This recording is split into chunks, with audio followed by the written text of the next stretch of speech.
So since Portlanders generally don't have a great time driving in the snow, I, as a former New York, Massachusetts, and Minneapolis resident, thought I could give you a few tips here. So first of all, the main thing is just do everything slower than you normally would. Don't stab the gas, don't stab the brake, you'll lose control that way. You can also start out in second.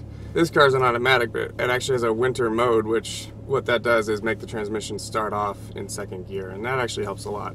So you could see how the same thing would work with a standard transmission if you just did that yourself with the stick shift. You can also bring a dog with you in case you feel like you might need to send someone for help.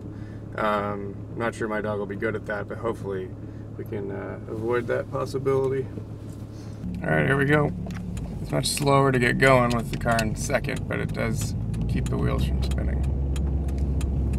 And the nice thing is, it hasn't really been above freezing, so the snow hasn't melted and created ice under the snow yet. So as far as it goes, it's actually relatively easy to drive on. Really, the main thing is do everything less severely than you normally would. A lot of people you see really just getting on the gas, trying to get traction, and that's the worst thing you can do. You really just have to have a light touch on both the accelerator and the brake, and keep your steering inputs to a minimum. Try to plan ahead if you see a curve coming up. Make sure you scrub off enough speed that by the time you turn, you're not going to have forces trying to pull the car sideways. So you want to look ahead, plan for what's coming up, and do everything slower than you're used to.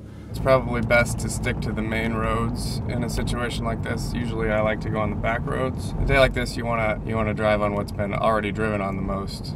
Keep your momentum. Don't rush to a stoplight and stop and then try to start up again. If possible, time it so that you hit the green with some forward momentum. It's a lot easier to keep going even if you just have a little bit of momentum than if you come to a complete stop. Of course, this is completely irrelevant to anyone who owns a Subaru or an Audi Quattro. So good for you guys. You'll be the stars of the roads today. It helps when your dog just stares at you the entire time. Really helps with concentration.